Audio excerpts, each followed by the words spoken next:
Sir hypertension क्या होता है इस बारे में थोड़ा सा बताएं। नमस्कार दोस्तों, मैं doctor Sumit Ramteke, consultant cardiologist, platinum heart hospital Nagpur and Ramteke skin and heart associates Nagpur. तो आज हम हाइपरटेंशन क्या है उसके बारे में जानकारी प्राप्त करेंगे। सबसे पहले तो आप सबको आज वर्ल्ड हाइपरटेंशन डे है, उसके बारे में आपको अवेयरनेस होना बहुत जरूरी है। 17th of May is known as world hypertension day. Hypertension का मतलब ही होता है कि हाइपर एंड टेंशन, यानी हाइपर का मतलब ज्यादा और टेंशन का मतलब ब्लड की जो हमारे प्रेशर रहता है उसका वैल्यू अगर ज्यादा रहता है तो उसे हम हाइपरटेंशन कहते हैं। नॉर्मली जो हमारा ब्लड प्रेशर रहता है वो 120/80 ये फिगर है। जो ऊपर वाला सिस्टोलिक हमें इसे 120 कहते हैं, वो नीचे वाला डायस्टोलिक इसे हम 80 कहते हैं।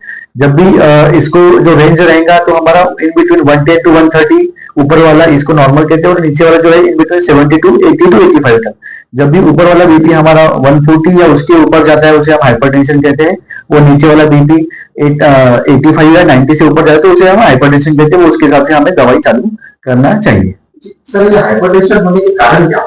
हाइपरटेंशन होने के बहुत सारे प्रमुख कारण है। सबसे इम्पोर्टेंट चीज है हाइपरटेंशन का जो प्रमुख कारण है वो हमारा डाइटरी इंटेक का जो प्रॉब्लम रहता है। यानी आजकल काफी सारे जंक फूड हम खा रहे हैं, सेवन कर रहे हैं, है ना। साल्टी फूड्स बहुत ज्यादा यूज कर रहे हैं। जितना ज्यादा हमारा सॉलिड का सेवन रहेगा यानी नमक का सेवन रहेगा उतने ज्यादा हमारा ब्लड प्रेशर बढ़ेगा, क्योंकि नमक में सोडियम क्लोराइड ये चीज रहता है।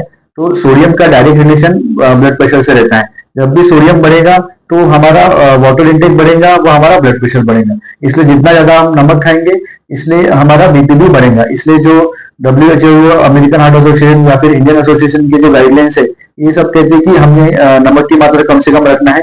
इसकी मात्रा हमें लेस देन 3 ग्राम रखना है।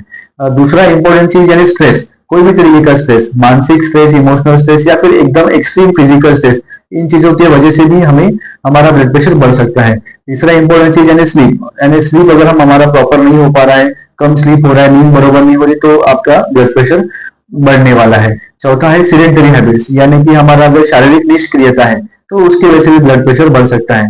पांचवी इंपॉर्टेंट चीज यानी जेनेटिक्स, तो फैमिलियल ब्लड प्रेशर भी रहता है, ब्लड प्रेशर रह सकता है ना। तो ये प्रमुख प्रमुख कारण है ब्लड प्रेशर बढ़ने के। बात की जाए सर लक्षण की, तो बॉडी में जब हाइपरटेंशन उपजता है आने वाला है तो किस तरीके से सिम्टम दिखाई देते हैं, क्या क्या होगा?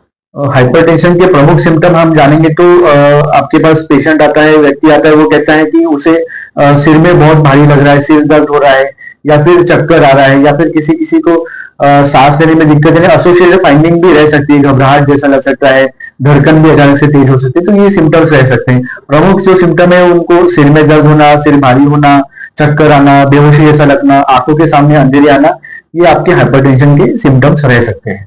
सर हाइपरटेंशन अगर शरीर में हो जाए, ब्लड प्रेशर हो जाए, तो उसको हाइपरटेंशन की बीमारी और कौन सी बीमारी को साथ में लेकर आती है और साथ में को खड़ा होगा? आपको ये मान के चलना है कि हर 4 में से एक पेशेंट को भारत में हाइपरटेंशन है। वो इस हाइपरटेंशन के पेशेंट को साथ ही साथ हार्ट डिसीज होने की संभावना काफी ज्यादा रहती है। उसी के अलावा इनको कोलेस्ट्रॉल की बीमारी रहने की प्रॉब्लम भी बहुत ज्यादा रहती है। जिनका भी ज्यादा ब्लड प्रेशर रहता है या बीपी बहुत बढ़ता है उनको हार्ट अटैक आने की चांसेस काफी ज्यादा रहते हैं। उनको ब्रेन में अटैक यानी लकवा लगने के चांसेस बहुत ज्यादा रह सकते हैं। उनको किडनी में इंजुरी होने की चांसेस यानी एक्यूट किडनी इंजुरी या फिर क्रोनिक किडनी डिसीज होने की चांसेस बहुत ज्यादा रह सकते हैं।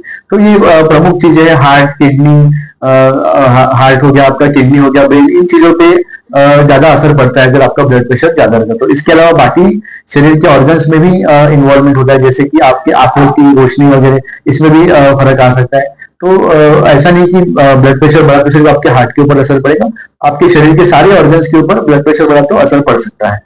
सर ये हाइपरटेंशन बीमारी शरीर में आने के लिए कैसे एज लिमिट होती है? जो शुरुआती दौर से हम लोग जब पढ़ते आ रहे थे या फिर हम लोग लिटरेचर में पढ़ते थे तो एक था कि जैसे जैसे हमारा उम्र बढ़ेगा तो ब्लड प्रेशर भी बढ़ना ही है। बट ऐसा ये चीज नहीं है। अगर आप देखोगे तो आजकल काफी नौजवान लोगों में, यंगस्टर लोगों में भी ब्लड प्रेशर पाया जाता है। उसके पीछे का जो प्रमुख कारण है वो तो सबसे इम्पोर्टेंट स्ट्रेस लेना, क्योंकि अभी इतना कॉम्पिटिटिव हो गया, इसमें हम हमारा कॉम्पिटिशन खत्म तो नहीं कर पाएंगे, लेकिन इसकी वजह से जो जितना मानसिक स्ट्रेस आता है उसकी वजह से आपका ब्लड प्रेशर बढ़ता है। दूसरा है कि जो स्मोकिंग होता है, अल्कोहल होता है, तंबाकू, गुटखा, इन सभी का सेवन, वो सॉल्ट इंटेक का ज्यादा सेवन, इन सब चीजों की वजह से भी ब्लड प्रेशर बढ़ता है। सर बात की जाए हाइपरटेंशन की, तो क्या इस बीमारी को पूरी तरीके से ठीक किया जा सकता है, रिवर्स किया जा सकता है? बिल्कुल रिवर्स किया जाता है, कर सकते हैं, बिल्कुल इसको ठीक किया जा सकता है। इसके लिए आपको आपके डॉक्टर से, आपके कार्डियो से मिलना चाहिए। आपको खाने पीने में आपको वो ध्यान देना है कि ज्यादा नमकीन खाना नहीं खाना है, जंक फूड नहीं खाना है, जहाँ ज्यादा तेल वगैरह तेल की चीजें नहीं खाना है। इससे आपका ब्लड प्रेशर कंट्रोल होने में मदद होगा। ज्यादा से ज्यादा आपको हरी सब्जियां खाना है, ग्रीन वेजिटेबल्स खाना है, और वाटर इंटेक हमारा अच्छा रखना है, तो इससे आपका ब्लड प्रेशर कंट्रोल हो सकता है। ये हमारा मेन हो गया डाइट के द्वारा। दूसरा ड्रग्स के द्वारा, तो मेडिसिन के लिए आपको आपके डॉक्टर से मिलना रहेगा। कौन सी टाइप की उचित मेडिसिन आपको रहेंगी, वो आपके डॉक्टर आपको डिसाइड करेंगे। तीसरा है कि आपको मानसिक स्ट्रेस अपना कम रखना है, योगा करना है, मेडिटेशन करना है, डेली हमें वॉक करना है, minimum 30 minutes daily brisk walking करना है। अगर आप जिम करते हो तो जिमिंग कर सकते हैं, एक्सरसाइज कर सकते हैं, साइकिलिंग, स्विमिंग, सारी चीजें कर सकते हैं। तो इसके वजह से भी हमारा मन शांत रहेगा, हमारा ब्लड प्रेशर कंट्रोल होने में इससे मदद हो सकती है। सर, वर्ल्ड हाइपरटेंशन डे है, तो इसके उपलक्ष्य में आप जनता को क्या एक संदेश देना चाहिए? और आज 17 में वर्ल्ड हाइपरटेंशन डे के उपलक्ष्य में मैं जनता को, लोगों को, हमारे सारे पेशेंट्स को, मेरे सारे मित्रों को यही संदेश देना चाहेंगे, यही हम उनको बताना चाहेंगे कि ब्लड प्रेशर को आप हल्के में नहीं ले सकते। बीपी बढ़ने से आप देख रहे होंगे आपके घर में, हर एक के घर में किसी ना किसी व्यक्ति को या आपके फैमिली फ्रेंड में सबको ब्लड प्रेशर है। उसके वजह से काफी सारे दुष्परिणाम आपके शरीर पे आ सकते हैं। आपको ब्रेन में अटैक आ सकता है, ब्रेन अटैक यानी स्ट्रोक लगवा हो सकता है। आपको हार्ट में अटैक आ सकता है, यानी माइक्रोल इन्फेक्शन जिसको हम हार्ट अटैक कहते हैं, वो आ सकता है। उसकी वजह से आपका हार्ट का पंपिंग कम हो सकता है, इसकी वजह से आपकी जान जा सकती है। तो इसको आपको ब्लड प्रेशर को कंट्रोल करना बहुत ही ज्यादा जरूरी है। साथ ही साथ अगर आप देखोगे तो जिन लोगों को ब्लड प्रेशर रहता है तो साथ ही साथ में उनको डायबिटीज की भी चांसेस रहते हैं, शुगर बढ़ने के भी चांसेस रहते हैं, क्योंकि दोनों बीमारियां साइड बाय साइड चलती है। यानी ऐसा नहीं कि एक ही है। तो दो हमारी साइकिल के दो टायर है, उस टाइप का है ब्लड प्रेशर व शुगर। तो दोनों को कंट्रोल रखना है। वो आप उसके अगर दोनों को अच्छे से कंट्रोल रखेंगे तो आप अच्छी हेल्दी लाइफ स्टाइल जी सकते हैं, आप काफी लंबे समय तक जी सकते हैं। जी सर, बात की जाए आपके हॉस्पिटल की, तो प्लेटिना हॉस्पिटल नागपुर बहुत प्रसिद्ध माना जाता है। फिर भी हम जानना चाहेंगे सर कि इस हॉस्पिटल में क्या क्या बीमारियों का इलाज किया जाता है और क्या क्या नई पद्धति, नई टेक्नोलॉजी के साथ किया जाता है? हमारा प्लेटिना हार्ट हॉस्पिटल बर्डी में स्थित है, जहाँ पे हम regularly angiography, angioplasty, bypass surgery भी रेगुलरली रोज होते हैं। इसके अलावा हमारे यहाँ पेसमेकर भी किया जाता है। पेसमेकर यानी जिन लोगों की भी हार्ट की बीटिंग कम रहती है, जिसके वजह से उनको चक्कर आते हैं, तो इसमें हम पेसमेकर मशीन डालते हैं, तो उससे उनकी हार्ट की बीटिंग की समस्या सॉल्व हो जाती है। जिन लोगों के हार्ट की पंपिंग एकदम कम रहती है, या जिन लोगों को धड़कन अचानक से तेज हो जाती है, तो उनको AICD यानी ऑटोमेटेड इम्प्लांटेबल कार्डियोवर्टर डिफिब्रिलेटर एक मशीन रहती है, जिसके द्वारा जब भी इस टाइप की धड़कन की जरूरत होती है तो आपको अंदर के अंदर शॉक दिया जाता है, जिसे हम बीपी को शॉक देना कहते हैं। तो ये मशीन, AICD मशीन भी हमारे यहाँ रेगुलरली होती है। उसके अलावा एक CRT यानी कार्डियक रीसंक्रोनाइजेशन ट्रीटमेंट डिफिब्रिलेटर, ये भी एक ट्रीटमेंट है जो काफी एडवांस टेक्निक है, जिसकी वजह से जिन लोगों के भी हार्ट की पंपिंग कम है, जिन लोगों को बार बार हार्ट फेलियर की वजह से भर्ती होना पड़ रहा है, जिनकी क्वालिटी ऑफ लाइफ खराब हो रही है, इन लोगों को हम इस टाइप की मशीन डालते हैं, जिसमें हार्ट के दोनों चैम्बर्स में हम लोग वायर रखते हैं, वो मशीन को फिट करते हैं। इसे हम बाई वेंट्रिकुलर पेसमेकर या फिर कॉम्बो डिवाइस भी कह सकते हैं। इसी के अलावा आज की युग में नई पद्धति है, जिसे हम टावी या टावर कहते हैं, यानी transcatheter aortic valve implantation या फिर transcatheter aortic valve replacement, जिसमें हम आपकी जो एओर्टिक वॉल जिसमें सुपरनाइन है, एओर्टिक स्टेनोसिस जिसे कहते हैं, तो पुरानी पद्धतियों में इसे ओपन हार्ट सर्जरी करके ही क्लियर किया जाता था, यानी बंद नहीं किया जाता। अभी नई टेक्नोलॉजी के द्वारा हम टावी यानी जैसे तरीके से हम एंजियोप्लास्टी करते हैं, उसी तरीके से हम लोग डायरेक्ट आपकी वॉल चेंज कर सकते हैं, इसे हम टावी कहते हैं।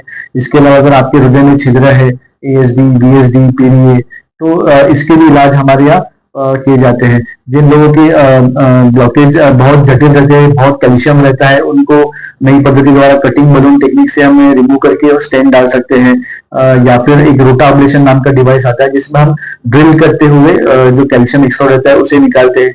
या और नई टेक्नोलॉजी में IVL यानी इंट्रावास्कुलर लिथोट्रिप्सी, इस टाइप का भी हम यूज कर सकते हैं। या फिर एक आके अभी एकदम रिसेंटली जो आया लेजर टेक्निक, उसकी भी हम लोग इस्तेमाल करके ब्लॉकेज को क्लियर किया जा सकता है। तो ये सारी तरीके हमारे हॉस्पिटल में उपलब्ध है। सर, बात की जाए मरीजों की, अगर किसी को आपसे परामर्श लेना हो, इलाज कराना हो, तो किस तरीके से प्लेटिना हॉस्पिटल तक पहुंच सकता है, किस तरीके से आप मुझे मिलने के लिए मैं मेरा नंबर आपको डायरेक्टली शेयर करता हूँ, 9179082358 या फिर 7410804994। इस नंबर पे आप कभी भी कांटेक्ट कर सकते हैं। मैं या फिर मेरी टीम के लोग ये नंबर हमेशा चालू रखते हैं, तो आपको जब भी कभी कॉल करेंगे तो आपको कभी ऐसा नाराज नहीं होना पड़ेगा, आप तक रिस्पांस आ जाएगा, आइदर मैसेज द्वारा या फिर फोन द्वारा। और हमारा हॉस्पिटल बरडी पे स्थित है, प्लेटिना हार्ट हॉस्पिटल, यहाँ पे आप आ सकते हैं और अपना इलाज कर सकते हैं। आपको कॉस्ट वाइज भी हमारा हॉस्पिटल बहुत ही ज्यादा पेशेंट्स के लिए अच्छा है, तो उस तरीके का ऐसा प्रॉब्लम नहीं आना चाहिए। जितने भी हमारे पेशेंट्स आते हैं वो अच्छे से ठीक होके जाते हैं। वो हमेशा उनका कहना रहता है कि प्लेटिना हार्ट हॉस्पिटल जो है वो डॉक्टर वाइज भी, स्टाफ वाइज भी और कॉस्ट वाइज भी काफी हेल्दी है।